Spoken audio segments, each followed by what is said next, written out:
Continuamos, hermanos, con la serie de mensajes, de temas que estamos trayendo cada miércoles de este tema maravilloso que es eclesiología, doctrina de la iglesia. Eclesiología, doctrina de la iglesia. Vamos, hermanos, ya para el mensaje número 5. Este sería el mensaje número 5. Comenzamos a mirar una introducción a la eclesiología y decíamos allí que el pueblo de Dios, tanto en el Antiguo Testamento como en el Nuevo Testamento, hay un solo pueblo y se le llama la iglesia o la asamblea del Señor. Luego comenzamos a ver y nos quedamos como en 3 mensajes a hablar de la naturaleza de la iglesia. Y comenzamos a ver varias cositas allí de la naturaleza de la iglesia. Y ahora vamos a un tercer punto que serían los distintivos de una iglesia verdadera, o las marcas, como algunos lo llaman, de una iglesia verdadera. Ahora, ¿por qué, hermanos, nosotros pensar en que la iglesia deba tener distintivos o deba tener algunas marcas para poder nosotros saber si es o no una iglesia verdadera? Luego, el solo hecho de llamarse iglesia o asamblea, como le habíamos dicho, pueblo de Dios, no es suficiente. Esto es bien interesante, hermanos, y siempre que yo toco esta parte de los distintivos de una iglesia, me acuerdo, yo pertenecía a la Asociación de Pastores en Admicet acá, y por el año 95 más o menos, me acuerdo que ya había en Cali, se estaban promoviendo nuevos movimientos, iglesias cristianas, pero con unas tendencias ya muy humanistas, y hay un poco de celo en ese tiempo. Y Admicet, la Asociación de Pastores, recuerdo tanto que dijeron cómo identificar a una iglesia sana o a una sana doctrina, una iglesia de sana doctrina, era el concepto que se manejaba. ¿Cómo hacer? Y entonces una vez alguien en una reunión propuso, bueno, muy sencillo, que el nombre que tenga la iglesia allá, póngale el sello de Admicet. Y ya Admicet, entonces ya todos saben, porque Admicet es la Asociación de Pastores del Barrio, pues se sabe que es. Bueno, yo me retiré luego de Admicet y después cuando intenté volver a mirar, me di cuenta que había ya más de 25 asociaciones de pastores aquí. Dios mío, entre ellos mismos se habían dividido. Me llama la atención esto porque cuando comienzan a buscar los distintivos de una iglesia verdadera, eso fue, hermanos, comenzando la Reforma. Recuerden que la iglesia siempre fue universal, fue una. Desde que se fundó, obviamente todo grupo herético que venía se iba sacando al lado con unos credos o unas, lo que se llama sínodos o unas confesiones de fe que se hacían, y entonces las personas que creían estos documentos eran correctos, eran verdaderos, y los demás los llamaban herejes. Pero con la Reforma y Martín Lutero y Juan Calvino, cuando comienzan ellos comienzan a ver la necesidad de que las iglesias verdaderas tengan un distintivo, porque ya sabían que la iglesia católica ahora obviamente no era verdadera, pero había otros grupos que se estaban levantando también paralelo a la Reforma. Entonces, ¿cómo saber si realmente esos grupos, esas iglesias que se están levantando son verdaderas? Así que ellos entonces, por lo menos sacan 2 distintivos, y con el tiempo, bueno, 3, pero solamente habían 2, pero había uno que estaba involucrado, y con el tiempo pasan 3, así que vamos a hablar de esos distintivos de la iglesia. Porque a través de la historia y de ahí de la Reforma para acá, esos 3 distintivos son los que han catalogado a una iglesia verdadera de una iglesia falsa. ¿Cuáles son? La predicación correcta de la palabra de Dios.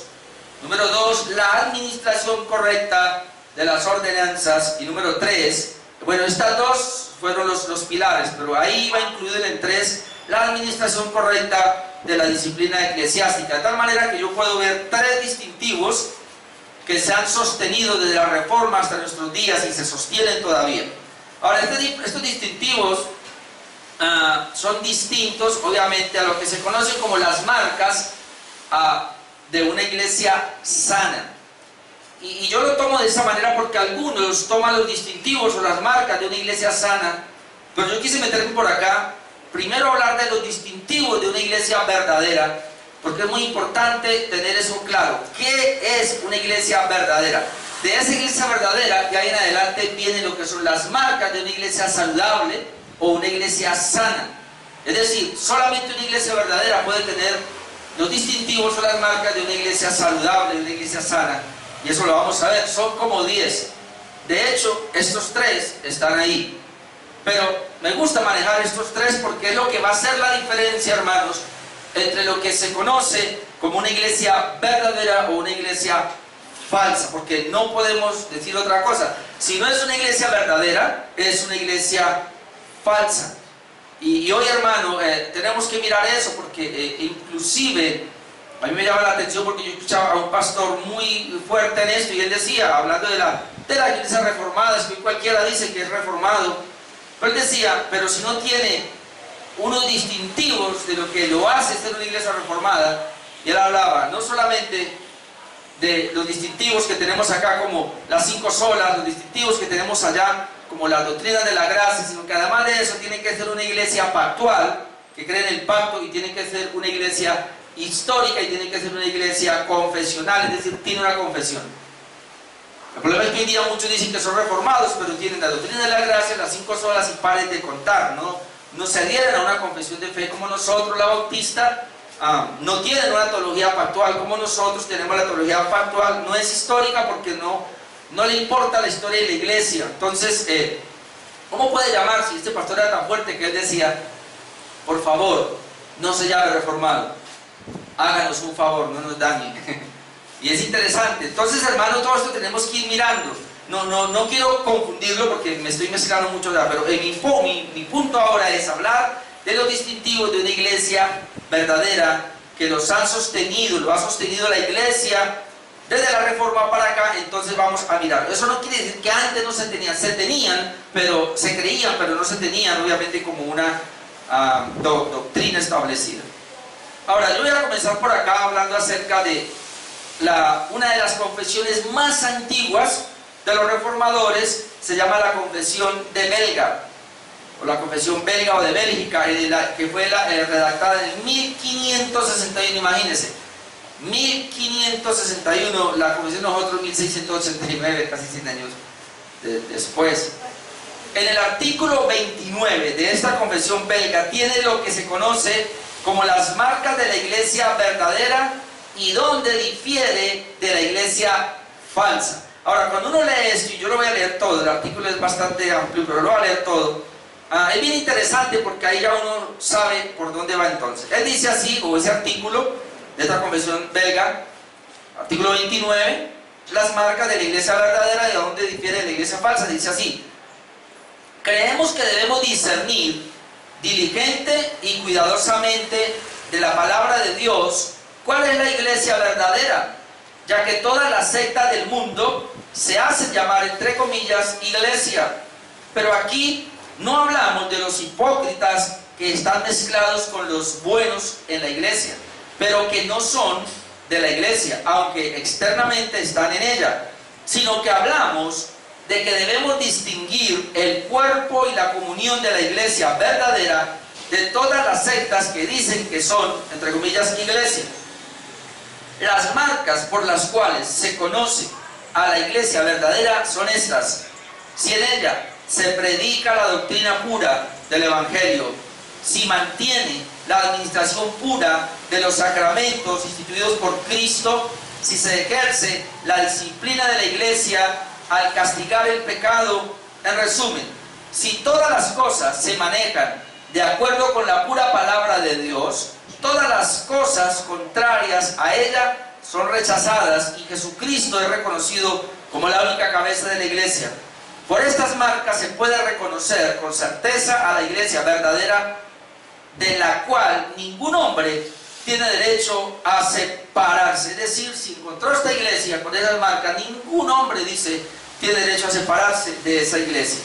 Ahora viene otra partecita a título del creyente verdadero. Con respecto a aquellos que son miembros de la iglesia, pueden ser conocidos por las marcas de un cristiano, es decir, por la fe, porque habiendo recibido a Jesucristo, el único Salvador, evitan el pecado, siguen la justicia, aman al Dios verdadero y a su prójimo, no se desvían ni a la derecha ni a la izquierda, y crucifican la carne junto con sus obras. Pero esto no debe entenderse como si no quedaran en ellos grandes debilidades, sino que luchan contra ellas por medio del Espíritu todos los días de su vida, refugiándose continuamente en la sangre, la muerte, la pasión y la obediencia a nuestro Señor Jesucristo, en quien ellos tienen el perdón de pecados por la fe en Él. Y sigue diciendo, en cuanto a la iglesia falsa, ella se atribuye más poder y autoridad a sí mismo y a sus ordenanzas que a la palabra de Dios, y no se someterá al yugo de Cristo. Tampoco administra los sacramentos designados por Cristo en su palabra, sino que entrega y quita de ellos como mejor le parece. Confía más en los hombres que en Cristo. Persiguen a los que viven en santidad según la palabra de Dios y la reprenden por sus errores, codicia e idolatría. Estas dos iglesias se reconocen y distinguen fácilmente entre sí. Entonces esta confesión, hermanos, nos da una entrada, o nos define por lo menos, que no podemos confiarnos en todo lo que hay por ahí que dicen que son iglesias. Que cada iglesia debe tener un distintivo, y estos son los 3 distintivos por lo menos que para determinar si la iglesia es correcta o es falsa. Ya, la predicación de la palabra de Dios. Ahora, cualquiera diría, eso es suficiente, y claro, porque de ahí vienen las otras dos. Una administración correcta de las ordenanzas viene de la palabra de Dios. La disciplina eclesiástica viene de la palabra de Dios. Así que alguien diría, que se predique la palabra de Dios. Por eso inclusive Martín Lutero decía eso. Con que se predique el evangelio verdadero. Ya sabemos que esa es una iglesia verdadera. Pero ¿cuál es el punto? Que hoy, hermanos, cualquiera dice que es iglesia verdadera o es iglesia bíblica. Cualquier iglesia dice que predica la palabra de Dios. Los testigos de Jehová predican la palabra de Dios. Los mormones dicen que predican la palabra de Dios. Entonces no podemos fiarnos de eso. Hoy día cualquiera puede poner iglesia bíblica, pero no es suficiente. Por eso es muy importante que veamos estas y resaltemos, hermanos, entonces estos distintivos. Bien. Si falta uno de estos distintivos, la iglesia deja de ser verdadera y se convierte en sinagoga de Satanás. Y ya lo hemos visto, pero vamos a mencionar algunos versículos. En 1 Corintios 10:20, el apóstol Pablo, cuando habla de la iglesia en Corinto, inclusive la iglesia de Corinto era una iglesia que no era tan pura, una iglesia verdadera, pero que no era tan pura. Pablo les escribe y les dice, en 1 Corintios 10:20, antes digo que lo que los gentiles sacrifican, y piensen esto, los gentiles sacrifican, es decir, los inconversos, a los demonios los sacrifican y no a Dios. Y no quiero que vosotros hagáis partícipes con los demonios. Es decir, una iglesia que no es verdadera, y no es verdadera porque no es regenerada. Y como no es regenerada, no puede tener la palabra de Dios porque no la puede entender, y mucho menos va a obedecer las ordenanzas de la palabra. Entonces es un impío que, como dice aquí, y todo lo que sacrifica, todo el culto que haga, lo hacen a los demonios. Yo sé que esto es duro. 1 Corintios 12:2 también nos da una parte, dice, sabéis que cuando erais gentiles, y otra vez habla de un gentil, de un inconverso, cuando erais gentiles, se os extraviaba, llevándoos como se os lleva a los ídolos mudos. Ellos estaban tan inmersos en una idolatría que dice que eran llevados como se llevan a los ídolos mudos. Así ellos eran extraviados. Pero más concretamente en Apocalipsis, de las 7 iglesias, solo traigo 2 versículos nomás, pudiéramos ampliar allí, pero dejémoslo allí. Apocalipsis 2:9, dice el apóstol Juan acá, yo conozco tus obras, Dios hablando ahí, y la tribulación y tu pobreza, pero tú eres rico. Y dice, y la blasfemia de los que se dicen ser judíos y no lo son, sino sinagoga de Satanás. Ahora estamos viendo acá, había un grupo de cristianos que se llamaban judíos, pero esta iglesia pudo detectar, por la obra del Espíritu Santo, que conocía la blasfemia de los que se dicen ser judíos y no lo son.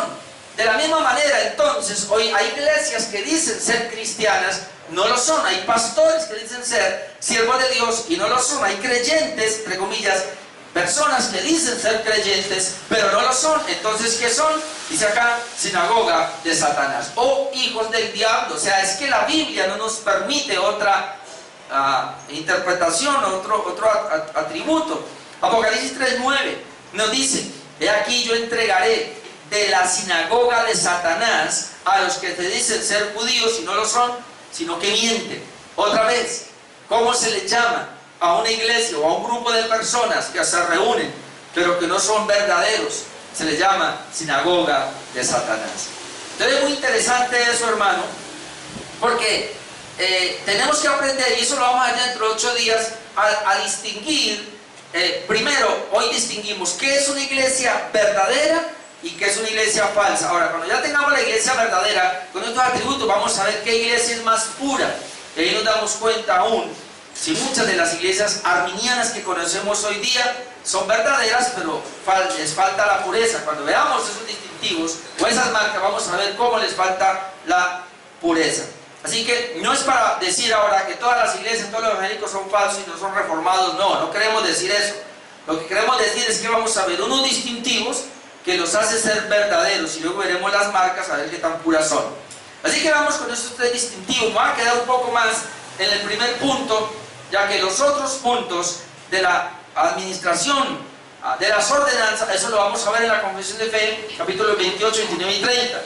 Y luego, cuando veamos aquí en esta misma enseñanza, vamos a mirar el tercer punto, que es la disciplina eclesiástica, cómo se lleva a cabo todo esto, lo vamos a ver. Así que ahora lo mencionaré nomás. Pero vamos con el primero, que es la predicación correcta de la palabra de Dios. El primer distintivo de una iglesia verdadera es la predicación correcta de la palabra de Dios, es decir, predica la palabra de Dios. Algunos pudieran decir aquí que es la predicación expositiva, pero dejemos eso para las marcas. Pero tenemos como autoridad la sola Escritura. Predica, pero no solo predica, sino que predica correctamente la palabra de Dios, porque cualquiera puede levantarse a predicar la palabra de Dios. El punto es si lo predica, la predica correctamente. Es decir, si es una persona que tiene algunos principios tan siquiera hermenéuticos o exegéticos para preparar un buen mensaje y exponerlo. Si no se predica la palabra de Dios, sino simplemente conceptos humanos, filosóficos, o como hoy, es impresionante, pero uno va y uno ve muchas personas que solo son motivadores, predicadores de pensamiento positivo, de confesión positiva, motivadores, eso es lo que vemos. Entonces, si no se predica la palabra de Dios, son doctrinas falsas y fácilmente podemos decir que es una iglesia equivocada, no es una iglesia verdadera. Recuerde, los testigos de Jehová dicen que tienen la verdad también, los mormones dicen que tienen la verdad. ¿Cuántas falsas iglesias hay por ahí que dicen que tienen la verdad? Así que es importante que entendamos esto. Por eso, una de las distintivos, lo primero serían las 5 solas. La sola Escritura, hermanos, y aquí caen muchos, obviamente, porque la sola Escritura, predicar la sola Escritura nos va a llevar a la sola gracia, es decir, la salvación únicamente por la gracia, no por las obras, a la sola fe, justificado solamente por la fe, sin confianza en las obras, nos va a llevar a solo Cristo, no hay otro medio de salvación, solo Cristo, y todos buscamos solideo o gloria, que Dios sea glorificado. Ahora, en la Biblia entonces encontramos cómo dice que Dios hizo todo usando la palabra de Dios, por su palabra. Hebreos 11:3, vamos, dice: por la fe entendemos haber sido constituido el universo por la palabra de Dios, de modo que lo que se ve fue hecho de lo que no se veía. Mire, por la fe es que podemos entender, y esa fe nos la da el Señor a través de la palabra. Cuando el Evangelio llega a nosotros, tenemos la fe, y por esa fe vamos a entender, dice, que el universo fue constituido por la palabra de Dios. ¿Cómo Dios hizo el universo? ¿Cómo Dios hizo la creación? ¿Cómo Dios hizo todo? Lo hizo con la palabra. Ahora, si lo hizo por la palabra, al hombre también lo hizo por la palabra. Piense que tomó del polvo de la tierra y lo formó, pero obviamente fue por la palabra.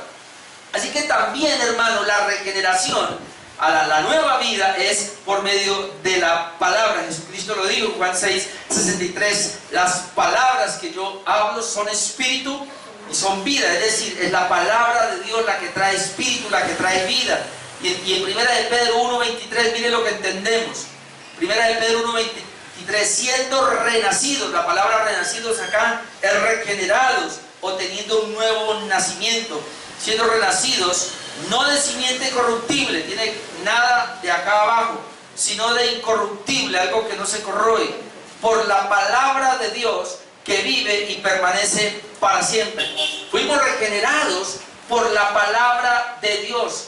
Es decir, no es la palabra del psicólogo, no es la palabra humanista, no, tiene que ser la palabra de Dios. Por eso lo único que hacemos nosotros es predicar la palabra, predicar el evangelio, pero quien da el nuevo nacimiento es Dios, por medio del Espíritu Santo. Él toma esta palabra y lo lleva, como lo vamos a ver ahora, de una mejor manera.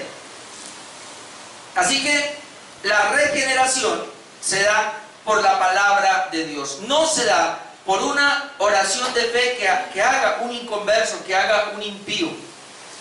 Nadie tiene que llevar a alguien a forzarlo a que repita una oración, nada, sino que lo único que tenemos que hacer nosotros es predicar la palabra, predicar el evangelio, y el Espíritu Santo es el que lleva a esa persona a que haga esa oración, a que crea y confiese. Porque si yo le ayudo y le digo repita conmigo esto, es una oración falsa. Lo que él ha hecho es una falsa decisión, y entonces lo estamos engañando y él se está engañando. Dios entonces también nos conserva y nos santifica y nos edifica por medio de su palabra. Por eso, al entender esto, nosotros y una iglesia verdadera se conoce porque la autoridad principal es la palabra. Valga, hermano, llega una iglesia y usted observe cuánto se demora el culto. Y entonces usted va a mirar a qué se le dedica más tiempo. Porque en el culto, a lo que se le dedique más tiempo, eso es lo más importante en esa iglesia. Así que si usted va a una iglesia donde le dedican, yo vengo de una, donde le dedicaban hora y cuarto, hora y media a la alabanza. Y el pastor venía y predicaba 25, 30 minutos. Así que lo más importante para ellos era la alabanza.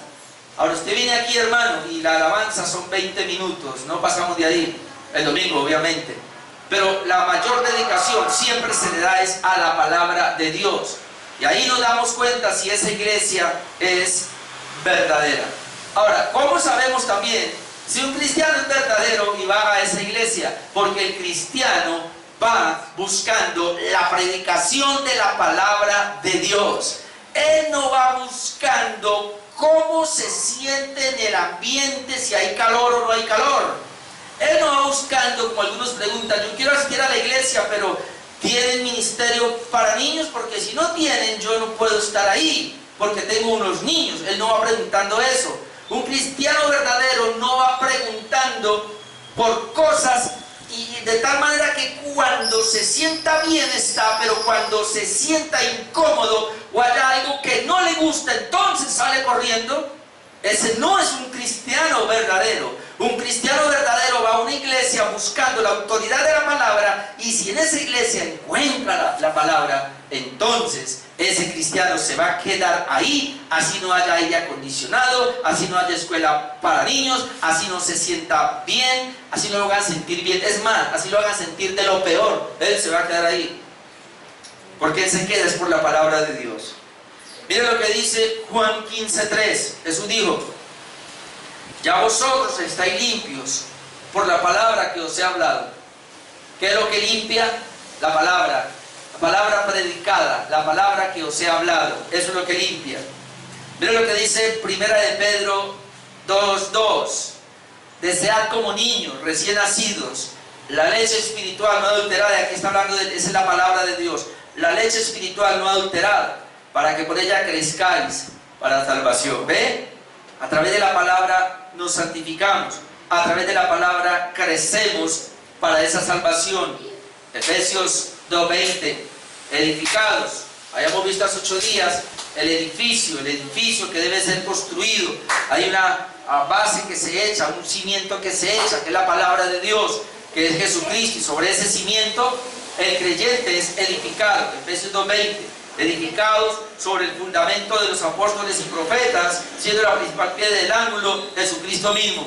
Cuando habla aquí del fundamento de los apóstoles y profetas, está hablando de la predicación de la palabra de Dios. La iglesia es edificada por medio de la palabra de Dios. Por eso los reformadores, precisamente, porque muchos piensan, de pronto la reforma se dio por las indulgencias.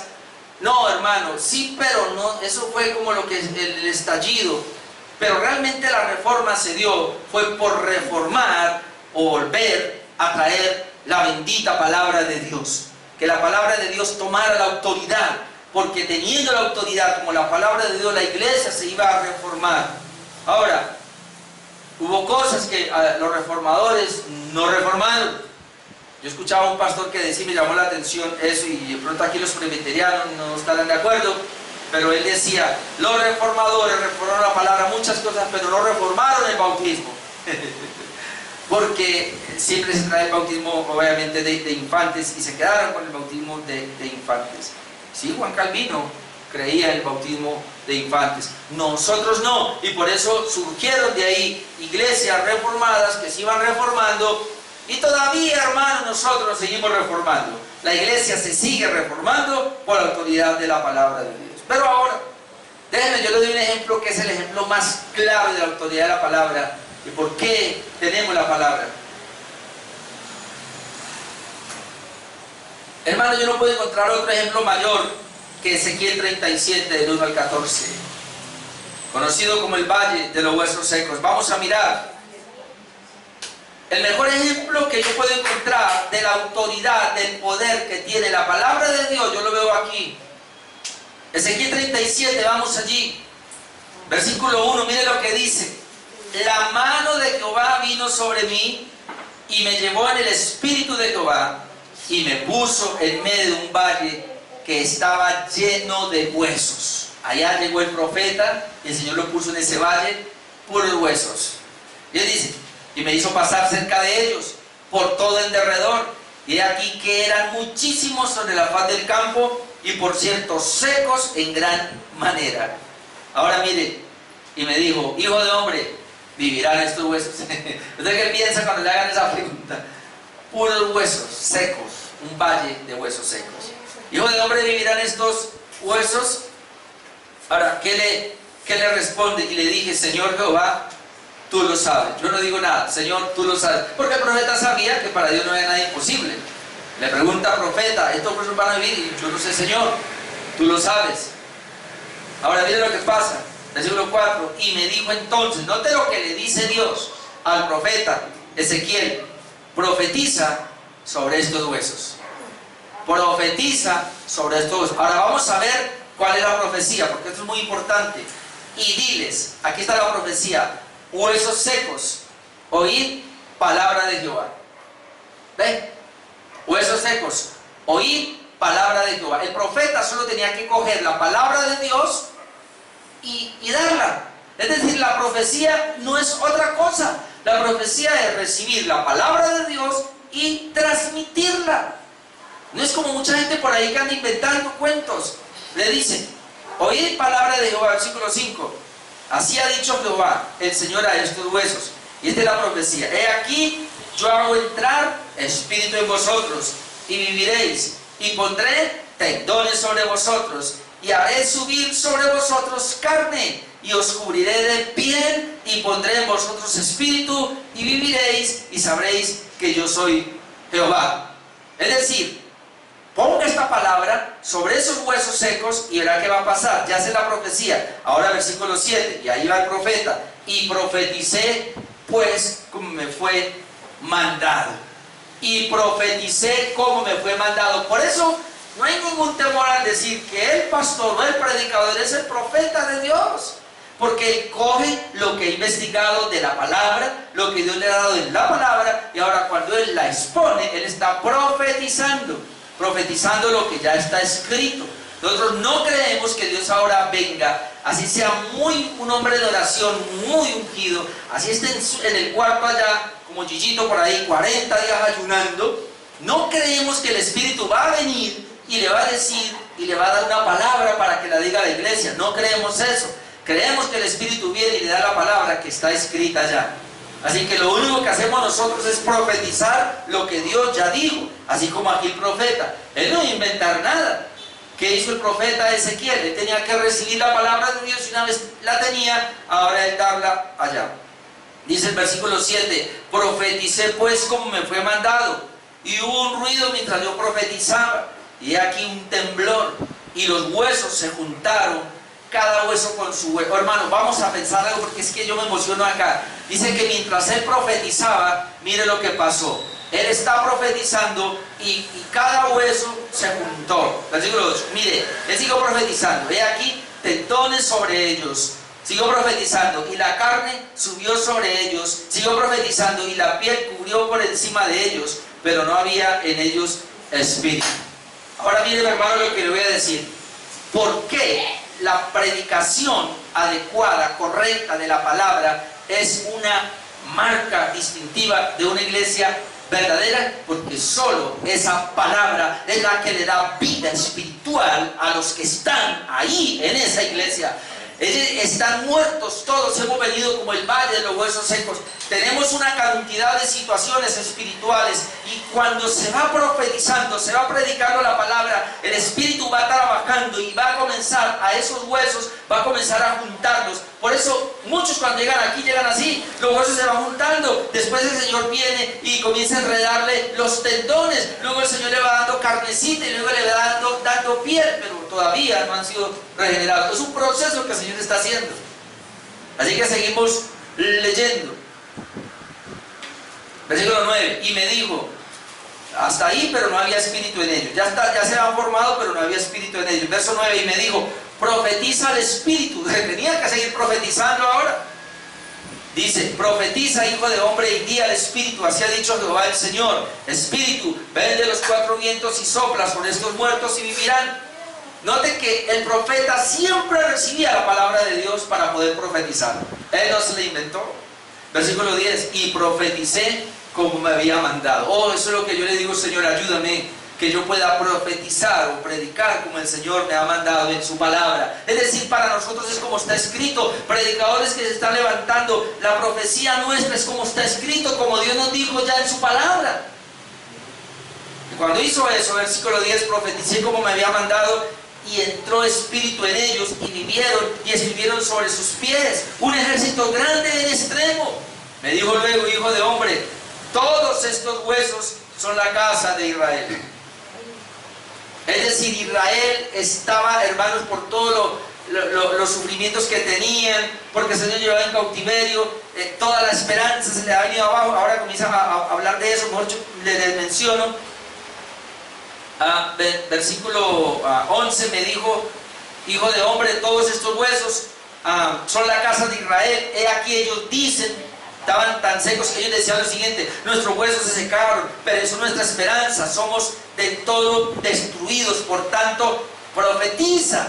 ¿Qué tenía que hacer? Profetiza en medio del problema y diles, así ha dicho Jehová el Señor, he aquí yo abro nuevos sepulcros, pueblo mío, y os haré subir de vuestra sepultura, y os traeré a la tierra de Israel, y sabréis que yo soy Jehová, cuando abra vuestros sepulcros y os saque de vuestra sepultura, pueblo mío, y pondré mi espíritu en vosotros, y viviréis, y os haré reposar sobre vuestra tierra, y sabréis que yo Jehová hablé y lo hice, dice Jehová. Así que eso es, hermano, la autoridad de la palabra, la predicación de la palabra. Esto es lo que ella hace en todas las personas. Ninguno de nosotros acá somos producto terminado. Nosotros vamos todavía y nos hace falta cierta carnecita tal vez, nos hace falta tal vez ciertos tendones, qué sé yo, nos hace falta más espíritu, nos hace falta todavía avanzar. Ahora, cualquier problema, cualquier debilidad no nos puede tirar, no nos puede apachurrar, porque nosotros, hermanos, creemos en la autoridad que Dios nos ha dado en su bendita palabra. Para los hermanos de Tuluá, tomemos esta palabra que Dios prácticamente de la nada va a hacernos resaltar otra vez, nos va a dar vida, nos va a hacer vivir otra vez. Si para Dios fue tan fácil un valle de huesos secos sacar un ejército, ¿qué no hará, hermanos, con su autoridad de la palabra en un lugar? Entonces por eso es muy importante, y por eso me demoré un poco acá, de ese primer distintivo de lo que es una iglesia verdadera, la autoridad de la palabra. El problema que tenemos hoy día es que hay gente, personas que están abandonando una iglesia de la palabra por irse a buscar una iglesia más cómoda, una iglesia más cerca, una iglesia con mejor aire tal vez, una iglesia con amor. Eso da tristeza. Número 2, la administración correcta de las ordenanzas. Como ya lo dije, no voy mucho acá, ya que esto lo vamos a mirar, los capítulos 28, 29 y 30 de nuestra confesión. Ahora, pero sí aclarar unos puntos. No le llamamos sacramentos como lo hace la Iglesia Católica. De hecho, algunos le llaman sacramentos. Está bien, no hay ningún problema. Podemos llamarle ordenanzas o sacramentos siempre y cuando entendamos la palabra sacramento. No como la entiende la Iglesia Católica. La Iglesia Católica, cuando habla de un sacramento, dicen que en el momento de llevarse a cabo ese sacramento, lo llaman así, ahí ellos están recibiendo la salvación, es un medio para alcanzar la salvación. No creemos así, pero nosotros sí creemos, hermanos, que es un medio de gracia para recibir bendición espiritual. Le llamamos mejor ordenanzas entonces por el hecho de que Jesús las ordenó, y una administración correcta de las ordenanzas, que son dos, ¿no? El bautismo y la Santa Cena, son las únicas ordenanzas. De hecho la Iglesia Católica tiene 7 no, son 2 nomás, pero tienen que ser administradas correctamente. ¿Por qué hablamos que es un distintivo de una iglesia verdadera la administración correcta de las ordenanzas, la administración correcta del bautismo? ¿Por qué? Porque hoy día, hermanos, lamentablemente se están bautizando a personas que hacen una oración de fe sin ser cristianos. Entonces, si una iglesia bautiza a personas así, ¿cómo puede ser una iglesia correcta? ¿Cómo puede ser una iglesia verdadera? Ahora, si una iglesia le da la Santa Cena, y hay que revisar obviamente, otra vez, hay que revisar, a personas que no son genuinos creyentes, ¿cómo se puede decir que es una iglesia verdadera? Ya que estas ordenanzas se dan únicamente a creyentes genuinos, a creyentes verdaderos. Por eso, el punto es la administración correcta de las ordenanzas. Hoy día, y yo he escuchado a algunos que han dicho, no, medianamente la iglesia hizo un paseo y llegamos allá y el pastor dijo hoy día de bautismos y medio predica ahí, y cuántos quieren ser bautizados, levante la mano, y usted, ¿cuántos hicieron la oración de menos que ya alguien hizo la oración de fe ahí? No, vamos, lo bautizamos de una vez. No, hermano, así no es. Comenzando la iglesia bautizaban rápido, pero sabían por qué lo estaban haciendo. Esta gente estaba preparada, y eso es lo que a veces no entendemos nosotros. Los judíos que creyeron, ellos conocían al Mesías, es decir, sabían la profecía del Mesías, de tal manera que cuando ellos se les enseña el Evangelio, ya en ese momento ellos ya están preparados. No necesitaban hacer un curso como hoy, toca hacerlo. Entonces, es muy importante tener en cuenta esto. En cuanto al bautismo, Jesús no solamente dio el ejemplo, sino que envió. En Mateo 3, 13 y 17, Él da el ejemplo del bautismo. Muchos dicen, pero ¿por qué Jesús se bautizó? Y hermano, esto solamente se entiende cuando nosotros tenemos el federalismo, es decir, cuando entendemos lo que es una cabeza factual. Recuerde, Adán, como cabeza factual, él nos dio a nosotros todo lo que es el pecado, pero Cristo como cabeza factual también fue nuestro representante, y como representante nos dio ejemplo en cuanto al bautismo. Dice Mateo 3:13, entonces Jesús vino a Galilea, a Juan, al Jordán, para ser bautizado por él, mas al cual se le oponía diciendo, yo necesito ser bautizado por ti, y tú vienes a mí. Pero Jesús le respondió, deja ahora, porque así conviene que cumplamos toda justicia. ¿Por qué tenía que ser bautizado? Era la manera de poder cumplir toda la justicia de Dios. Ahí se estaba gestando la justicia. Jesús, hermanos, nos está representando a nosotros para luego Él poder transferirnos esa justicia. Entonces le dejó, y Jesús, después que fue bautizado, subió luego del agua, y aquí los cielos le fueron abiertos y vio al Espíritu de Dios que descendía como paloma y venía sobre él. Y hubo una voz de los cielos que decía: este es mi Hijo amado, en quien tengo complacencia. Jesús fue bautizado, pero también Jesús nos dejó el mandato del santo bautismo. Brevemente, solamente, como le digo, después ampliamos esto. Mateo 28, 18 al 20. Nos dice así: y Jesús se acercó y les habló diciendo: toda potestad me es dada en el cielo y en la tierra. Por tanto, id y haced discípulos a todas las naciones, bautizándoles en el nombre del Padre, del Hijo y del Espíritu Santo, enseñándoles que guarden todas las cosas que os he mandado, y aquí yo estoy con vosotros todos los días hasta el fin del mundo. Por tanto, id y haced discípulos, bautizándoles, ahí está la fórmula bautismal, en el nombre del Padre, el Hijo y el Espíritu Santo. Así que más adelante vemos si todos los que fueron bautizados se añadieron a la iglesia. Ahora, Cristo también estableció la cena del Señor como una ordenanza, cuando Él dijo: haced esto en memoria de mí. Mateo 26, 26. Y ahí está la ordenanza. En Mateo 26, 26 vamos a leer lo siguiente. Nos dice: y mientras comían, tomó Jesús el pan y bendijo y lo partió. Note que ahí dice: cogió el pan y lo partió y dio a sus discípulos y dijo: tomad, comed, esto es mi cuerpo. Y tomando la copa y habiendo dado gracias, les dio diciendo: bebed de ella todos, porque esto es mi sangre del nuevo pacto, que por muchos es derramada para remisión de los pecados. Y os digo que desde ahora no beberé más del fruto de la vid hasta aquel día en que lo beba nuevo con vosotros en el reino de mi Padre.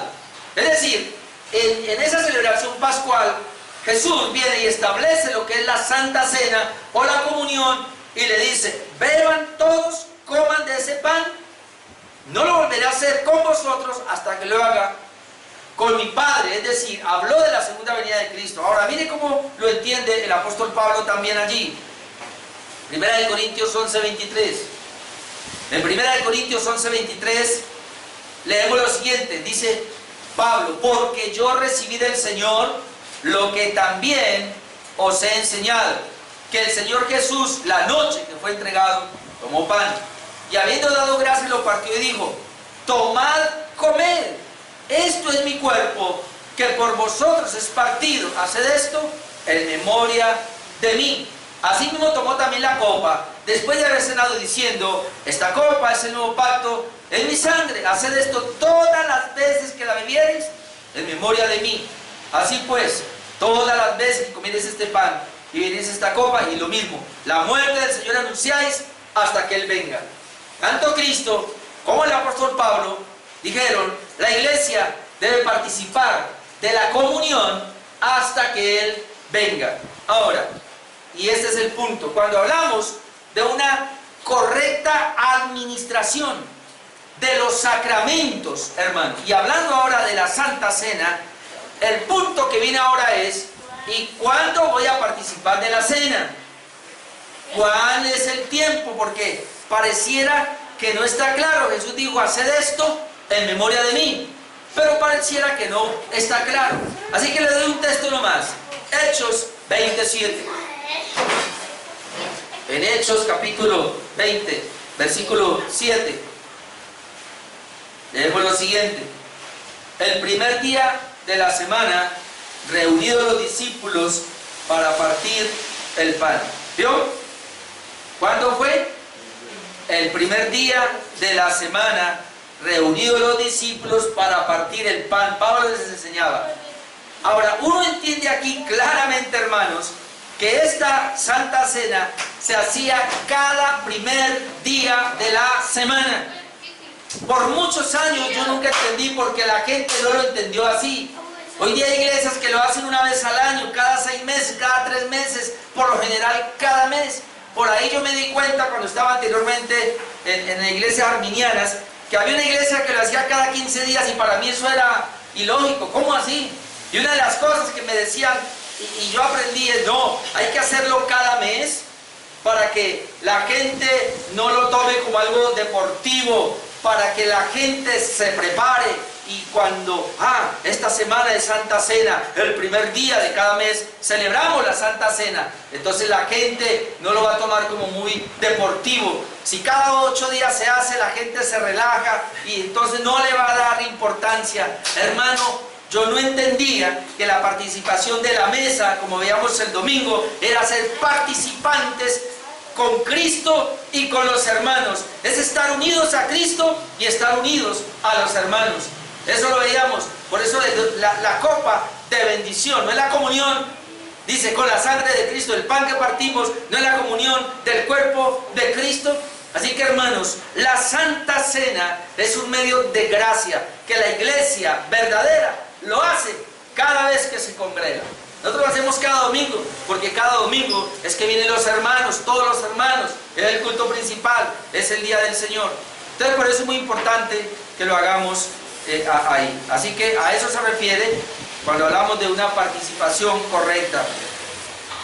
Podemos decir entonces que mientras que el bautismo es un símbolo de iniciación a la vida espiritual, lo cual ocurre una sola vez, la cena del Señor es símbolo de permanencia a esa vida y se debe practicar de una forma sistemática hasta la venida del Señor. Ahora, para terminar, la administración correcta de la disciplina eclesiástica. La administración correcta de la disciplina eclesiástica. Bueno, esto lo veremos después, solamente le menciono algo acá, va a leer algo. En la iglesia la disciplina tiene como meta preparar al cristiano para una vida que glorifica a Dios. Ese es el propósito de la disciplina eclesiástica, preparar al creyente para que pueda con su vida glorificar a Dios. Dios es el que disciplina al que ama, tal como un buen padre lo hace con sus hijos, según Hebreos 12, 5 al 11, después lo busca. Pero Dios usa también el ministerio de los ancianos y pastores para aplicar la disciplina también. El ministerio de la palabra es la instrucción, el entrenamiento, la disciplina de Dios. Y el ministerio de la amonestación también es parte de esta disciplina cuando sea necesaria. La meta es preparar a la iglesia como novia santa para recibir al Señor. Ahora, y termino, la disciplina es preventiva cuando predicamos acá la palabra de Dios, pero es correctiva cuando se tiene que aplicar en la iglesia, se tiene que suspender de un cargo, ¿por qué no expulsarle de la membresía o excomulgarle de la iglesia? Hay que hacerlo cuando es el caso. Pero hermano, ¿cuál es el problema que tenemos hoy día y por qué la administración correcta de la disciplina eclesiástica? Porque muchas iglesias hoy se han opuesto a la disciplina. Dicen que no, Dios es amor, la iglesia debe ser amor y uno no tiene por qué estar metiéndose en la vida de los demás. El pastor, la iglesia no debe disciplinar a nadie, eso no. Porque somos una iglesia de amor, debemos perdonarnos todos, estar todos, pasárnosla todas. No, amado hermano.